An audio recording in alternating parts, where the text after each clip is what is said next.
In this episode, I'm going to teach you 5 ways to become a better partner this week. Welcome to the Dr. Wyatt Show, where developing a long-lasting, happy relationship is the status symbol to achieve, and following my tools is one path to help get you there. I'm your host, Dr. Wyatt Fisher, a licensed psychologist specializing in couples counseling. Remember to call me on the show at 303-578-0618 Wednesdays and Thursdays from 4 to 5 p.m. Mountain Standard Time with your questions. You can pick my brain on anything regarding marriage and relationships. Also, be sure to follow me on social at Dr. Wyatt Fisher. So I'm going to focus on how to become a better partner. Too often we focus on how our partner can become better, what they're doing wrong, how they need to improve. And while that's true, they have their own growth areas. You can't control them. The only thing you can control is yourself, how you can get better, how you can improve. So today I'm going to talk about 5 ways that you can become a better partner. Number 5 is learning how to empathize. How well are you at empathizing with your partner's distress? Now, when your partner's upset about you, that's a different tool. That's when I recommend either the Reunite tool, the Mini Reunite tool, or the Bullseye. But when they're just venting about life, they're upset about something, they're stressed about something, they're anxious about something, how good are you at empathizing, at entering into their emotions, at being able to feel what they're feeling, at being able to try to see the situation from their lens because of their history, because of their wiring, because of their values, because of their needs? That's what true empathy is. True empathy is not if you would feel the same thing if you were in their shoes. It's if you can see the situation from their vantage point, considering all the variables that make them who they are. So that's a growth area for a lot of partners, because a lot of us want to fix. We want to solve. We want to tell them what to do. But when we do that, we're not helping them feel connected to us. We're not helping them not feel alone. We're not helping them feel supported. We're trying to fix them. And even though our heart's in the right place, because I'm a fixer myself, when my partner wants to vent and she is talking about stress in her life, the thing on the tip of my tongue is what she needs to do, the solutions. But that's not what she's after. If she wants solutions, she'll ask me for them. So I've had to learn in my own marriage through the years to lead with empathy, to always empathize unless my partner asks me for solutions. So how good are you at providing empathy to your partner when they're sharing their stress and their life? That's a huge growth area for a lot of partners. Number 4, learn to own your part. What's that mean? What that means is almost all of the problems in your marriage, there's 2 parts to it. Your partner is doing something, then you're reacting by doing something, and then your reaction is making them do something, and then how they respond makes you do something. There's always 2 parts to the puzzle. And so this step is all about you trying to figure out moment by moment, conflict by conflict, vicious cycle by vicious cycle, what your part is. If you know my Reunite tool, one thing I teach in that is something I call the 50% rule. What that 50% rule says is that you are not fully responsible for the problems in your marriage because of all the dynamics at play. You have your partner's past, you have your partner's circumstances, things that you do that may contribute, your past that might be getting tapped into. There's a lot of things going on. So the problems in your marriage are most likely not all your fault, but you probably also can't say that none of those problems are because of you. So what you're searching for with the 50% rule is, what is your piece? What's the part that you're guilty of? Is it an attitude that you have?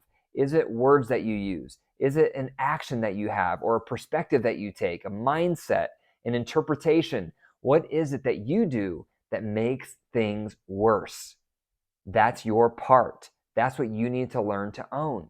And it's going to be different based on the situation, the conflict, the vicious cycle, but it's a practice. It's a practice of learning to try to find out and discern, what is my part in all of these different elements of my relationship? What is my piece? How am I making things worse? The more you can identify and own your part and then work on your part, that is you being a wise and responsible partner.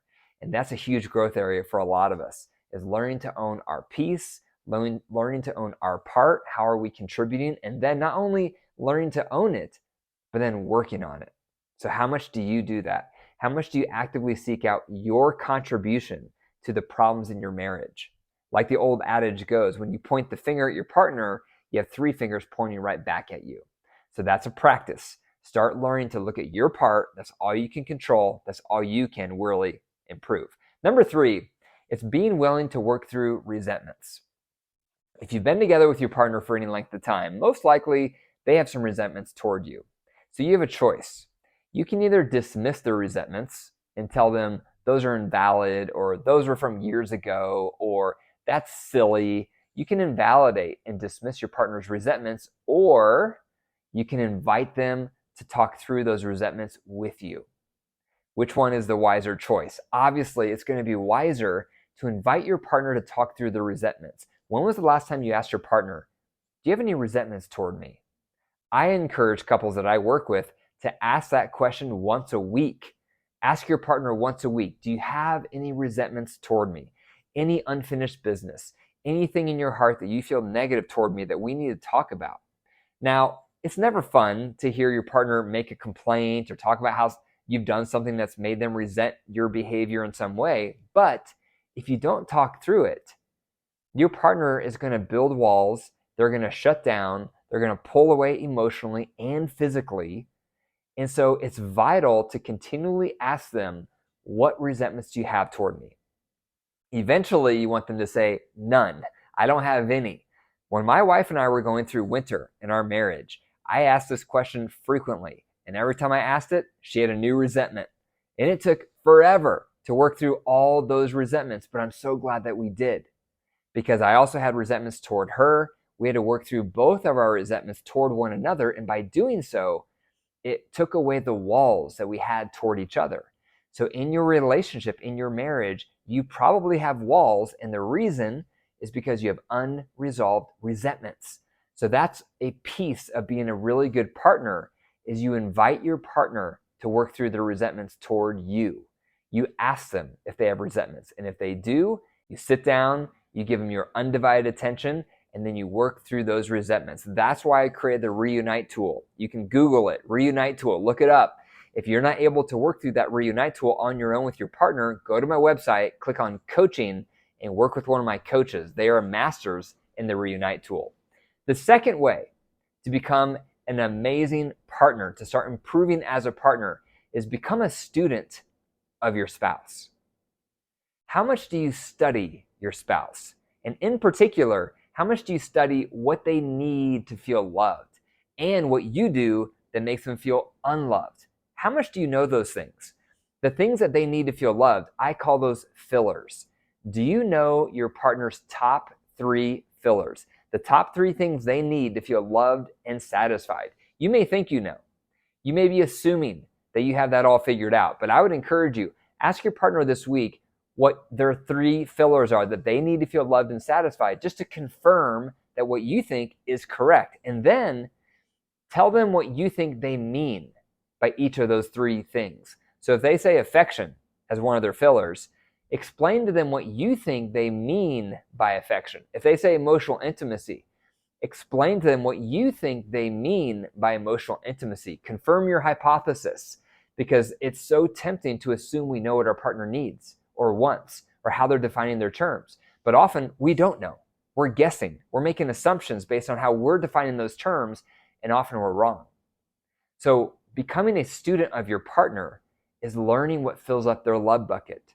What are your partner's top 3 fillers? And what are the top 3 drainers that you do that makes them feel negative toward you? You also need to know that. Do you know what that is? This is the other way that you need to become a student of your partner, is you have to ask them, what are the top 3 things that I do that makes you feel negative toward me? What are they? What are the drainers I do that sucks down your love bucket every time I do those? Is it because I become critical? Is that a drainer? Is it because I'm controlling? Is that a drainer? Is it because I'm impatient? Is that a drainer? Is it because I'm defensive? Is that a drainer? Is it because I'm a poor listener? Is that a drainer? Ask your partner the 3 things that you do that makes them feel negative toward you. Become a student. And a student isn't there to defend themselves. A student is not there to justify themselves. What does a student do? A good student is eager to learn. They're trying to understand how their partner sees the world. They're trying to understand what makes their partner tick. They're trying to understand how their partner sees life, how their partner sees themselves.